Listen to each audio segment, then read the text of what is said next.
Ito mga kababayan, napakagandang balita ngayon. Ano yan, Mr. Maravillas, na sinasabi mong balita na maganda? Papakinabangan ba yan? Nagbabagang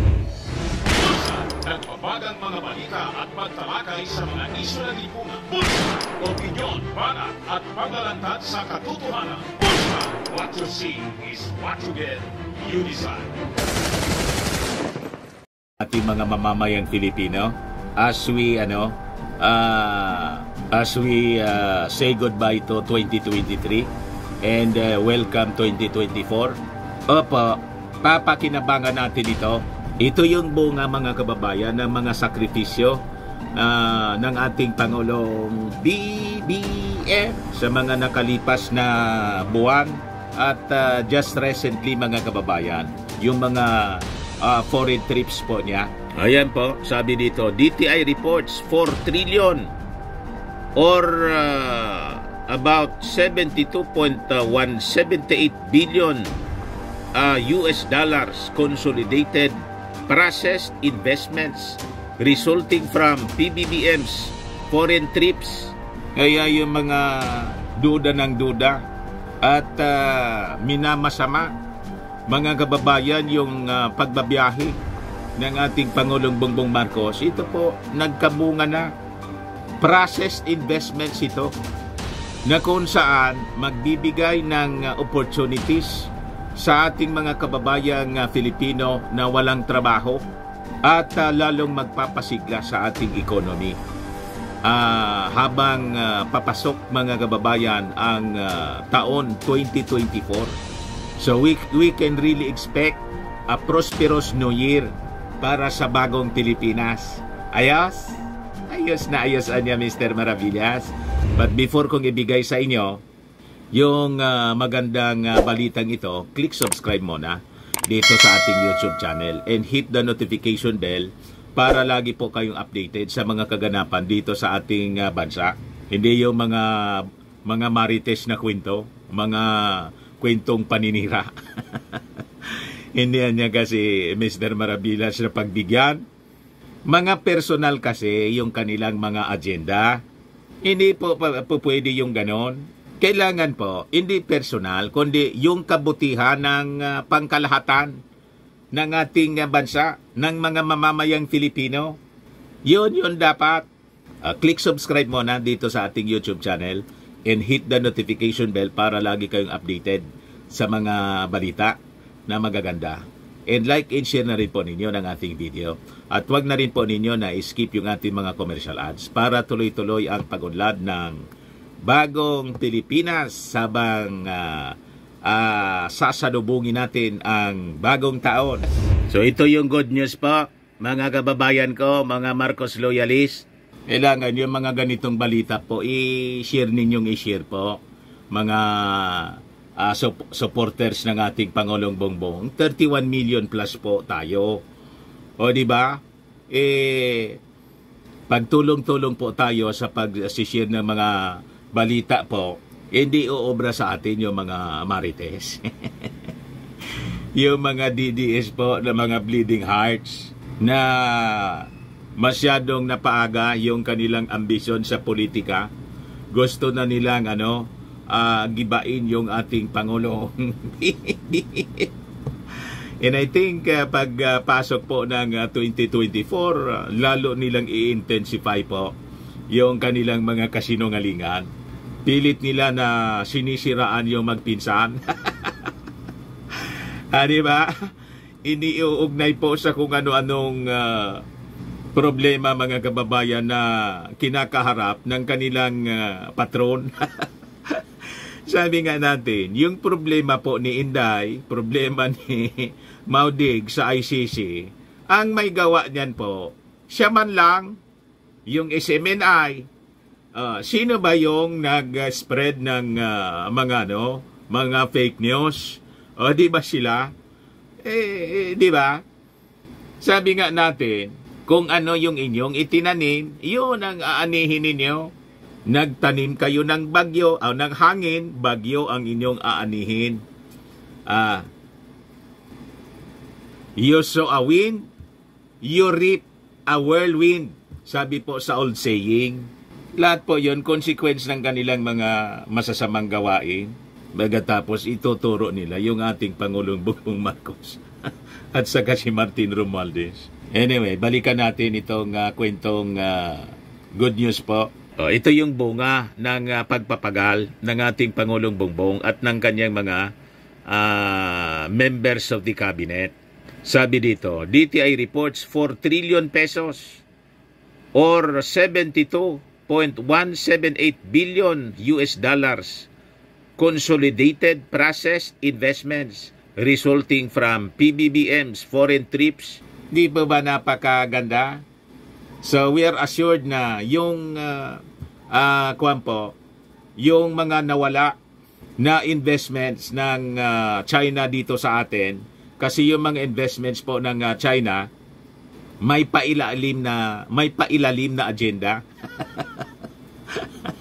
Nagbabait-baitan sa atin, gusto tayong tulungan daw nila at maglalagak sila pagpapasok sila ng mga investments. Pero may creeping invasion silang ginagawa sa ating West Philippine Sea. Payag kayo sa ganon? Nililibang tayo sa kanilang mga so-called investments. Yun pala ang intensyon nila, kamkamin yung ating yaman. Yumaman na sila sa kanilang investments dito po. Sila yung nagkikinabang sa mga negosyo.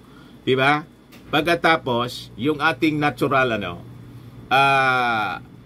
yung ating natural resources, yung marine resources natin, in gas, sila po pala yung magpapapasasa. Tama ba yon, mga kababayan? So, pure na panliling lang po yung kanilang ginagawa dito sa atin. So, ang ginawa ng ating Pangulong Bongbong, bumiyahe pa Amerika, pa Japan, sa kung saan mga bansa, kinausap niya yung ASEAN countries para may replacement po. Itong mga investments ng China na may mga pailalim na agenda. So sabi ng DTI po na yung 4 trillion investment value is comprised of 148 projects. According to its December 21,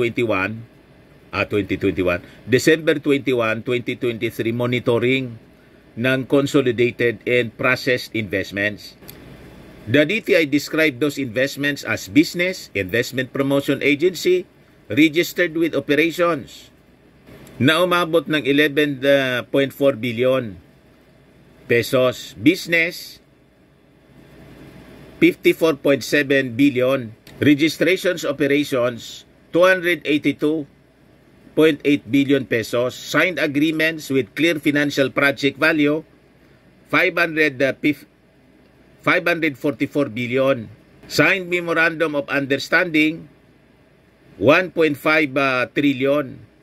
In confirmed investment, not covered by MOUs or LOIs and still in the planning stage, nasa 1.5 trillion pesos. Di ba nakakatuwa, mga kababayan? So sabi dyan, it added that the business engagement during the President's visit to Japan for ASEAN-Japan Commemorative Summit were added in the monitoring, adding 263.08 million US dollars or 14 billion to the total value and 9 investments to the total number of projects. So busog-busog tayo, mga kababayan. Babaha ng mga investments and employment opportunities para sa libo-libo mga kababayan na ating mga kababayan. So makikita ninyo in the coming months, bababa na po yung employment unemployment rate dito sa ating bansa at sisiglang lalo yung ating ekonomiya at yung mga mahihirap ay aangat yung kanilang buhay kasi yung mga pamilya, mga kababayan na walang trabaho, magkakatrabaho na po sila.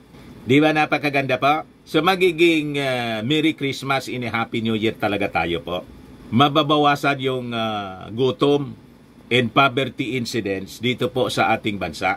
As promised by our President na by the end of his term, mag-single digit na po yung poverty incidents dito po sa ating bansa. Ayos, ayan man lang po mga kababayan, baka lang gusto ninyo itong itry. Firmax Firming and Lifting Cream, pinapahid po sa mga pulses in affected area, mainam po sa paninigas na mga kaso-kasuan. Ito naman po, Automax Radiant Serum, sa mukha naman yung application, anti-aging po siya. You will look 10 years younger than your age. Sa mga cancer patients naman po, baka lang gusto ninyo itong itry. Name siya Red Mix Fruit Drink. Hindi man po siya gamot, food supplement siya.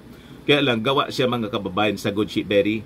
Yung good sheep berry may anti-cancer properties. Ayos po. O yung mga inquiries ninyo, dumiretso na lang kayo sa aming messenger sa Facebook para masagot namin agad. Ako po si Dante Maravillas. Bye-bye po. God bless. Sa mga naghahanap pala ng malinis and spacious fitness gym, punta lang po kayo sa aming Colossal Fitness Gym. We also offer Grab Car Rental with our brand new 2023 model ng Toyota Innova.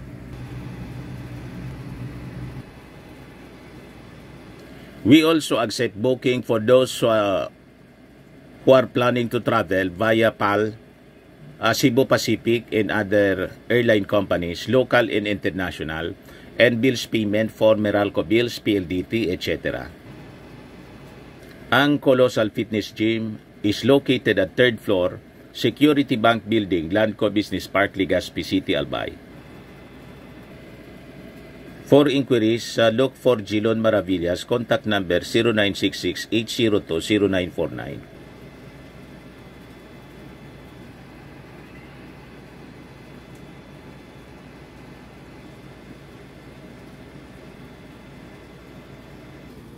Ayos pa? Ayos na ayos niya, Mr. Maravillas.